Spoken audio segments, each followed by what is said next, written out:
I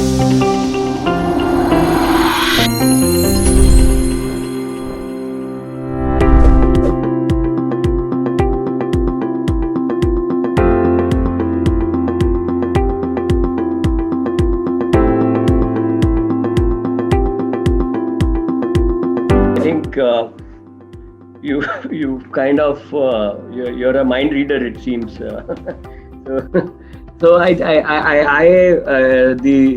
was speaking to my top leadership few months back. In fact, just before COVID struck, and we were talking about a particular project which entailed large capex. Okay.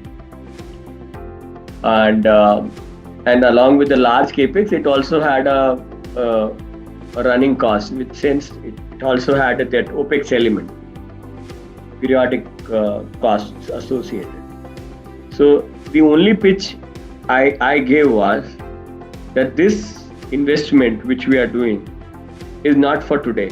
Okay, this is to make sure that tomorrow, or maybe in a year or so or two, we should have such technologies in our system which will create stickiness to the new age employees, the millennials, so to say.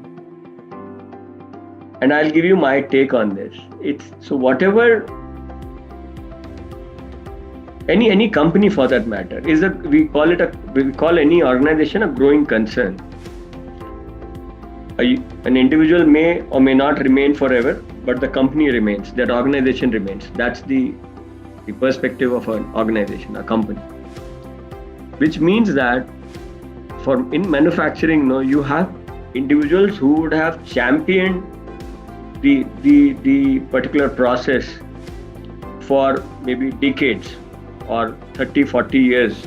Okay, and they would have they know every bit of it. So by just touch, feel, sensing, they can figure out what is going right or wrong. But if you expect a new age engineer or an individual who walks in the company, if you expect that person to be gather all that intelligence and have that understanding of the nuances, it's again very wishful. It will not happen. One, the current age employee, if you talk about a millennial, they are digital natives of sorts. Okay. They were born in the internet age, and everything to do, they want to look at their handsets, their mobiles, their devices to do whatever on earth is required. If they want to make a movie booking, they'll like to do that. Even today, they would like to, anything for that matter, they would like to use their devices or laptop or whatever. And if you expect them to go around the plant making sense of what is happening through their senses, it's not going to happen. Which means that if you do not have those sensors, so to say, which can pick up the right data and then relay it to the right devices for the right decision to be taken at the right time, you might as well have a situation in the plant which could be disastrous, if not more, if not fatal. So, which means that these technologies have to be imbibed and implemented in manufacturing sooner than later, before your earlier employees who are on the verge of superannuation, they leave the workplace after getting superannuated, and they take their experiences with them, and you are left with inexperienced and fresh individuals who have no clue of how to run the plant safely or what to do, what are those levers to look at, what are those patterns to look at to make sure that the plant runs efficiently, safely and sustainably. And because you might as well know, if it's like a plane running on autopilot, it can run for maybe hours together on autopilot, but only if there is some kind of a turbulence outside, some situation, at that point the pilot should get those signals should be able to interpret those signals in the right manner in the cockpit, in the control system, if I were to correlate, and then be able to make sense of what to do and how to, so that it's like the technology and the individual working in tandem to make sure to deliver outcomes, the right outcomes.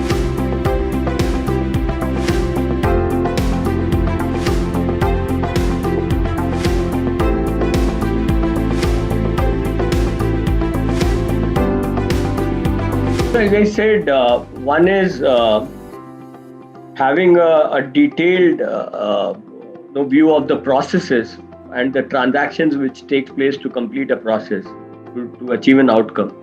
So that's something which we did an elaborate assessment a couple of years back. That's something which we did. Other than that, for those key areas which we just spoke about, be it operations, be it maintenance, we are in a very phased manner using technology to supplement the human effort. We are not saying that technology will replace humans, no, and never. I don't foresee it happening. Though in some part of the world you have these terms called dark factories. A dark factory is something wherein you can shut off the light, go back home, and maybe somebody is just monitoring those process parameters. In case of an upset, they will intervene. Otherwise, it's all automated, and you can shut off the light and go, and still the plant is running, and the input output is coming out. I'm not saying that no, we aim to do that, but at the same time, what we are trying to do is that we are building these tech solutions. IoT and connected factories is one major issue aspect around that, and I'll give you a perspective on this, that no, today on the shop floor, work gets done only once on the shop floor. Suppose you are, for the sake of simplicity, assembling an air conditioner. Okay, so you would have those compressors, motor, fans, everything, and the electronic circuitry, everything, and you will have to maybe do an assembly of sorts and then do the testing. Each activity gets done once, but if you were to see on the plant shop floor, once the activity gets done, this individual is supposed to make some record in some logbook, manual logbook. Then through that manual logbook, somebody enters in some ERP. That is another step. Then through the ERP, somebody creates an MIS or has some MIS systems. Then somebody creates a shift report, a daily report, a monthly report, okay, and then some exception reports.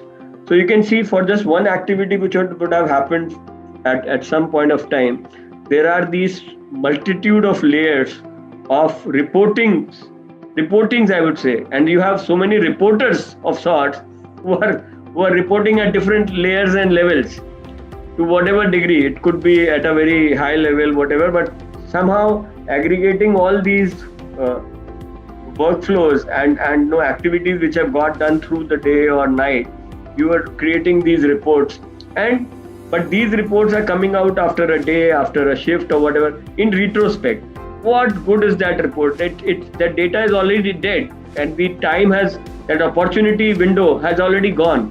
So you've lost those days, years, and this is happening every day. So the point is that today, once you have these data points connected in a central system, wherein in a very neutral manner, you have those KPIs, those key performance indicators for those respective sections, plant locations and areas. You have those KPIs, and you just look at those KPIs, that what's going right, what's going wrong, and then you figure out what needs to be addressed now. So we've defined kind of guardrails, that within these guardrails, if things are working, I'm happy, I'm perfectly fine. Of course, with time, you can have those guardrails fixed, those definitions be done in a more stringent manner, so that you narrow down on the window that this is what I need to go, and this should be the new normal. So with every passing month or so, you can improve upon it, of course. But then and through those patterns, you can do this. So you get to a very different layer of working and also your team, that which you have been able to carve out from day to day reporting things, they can now focus on those KPIs and start looking at different ways on how to optimize and get to a better efficiency and create a higher throughput, create higher yields in the system, and still be very safe and sustainable.